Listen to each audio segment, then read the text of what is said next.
Saprotam, ka valdība piedāvā solidaritātes nodokli bankām, kas ļauj vairāk kā 13,000 iekšlietu sistēmas darbinieku, kas ir policisti, ugunsdzēsēji, glābēji, robežsargi, citi, palielināt algas beidzot par 10%, kā arī ikmēneša 300 eiro piemaksas.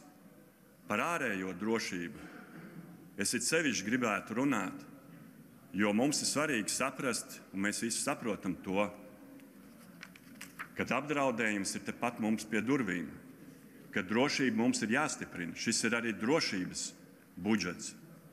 Un es domāju, ka mēs visi deputāti esam lasījuši šo pārskatu par aizsardzības izdevumiem, balto grāmatu. Un šī ir fundamentāli svarīga lieta, atklātība, lai sabiedrība zinātu, 3,45% no iekšzemes koprodukta mēs atvēlam aizsardzības nozarei, kas ir 1,56 miljardi. Par katru eiro mums ir jāzina, kur un kā ir ieguldīts. Tas ir investīcijas mūsu drošībai.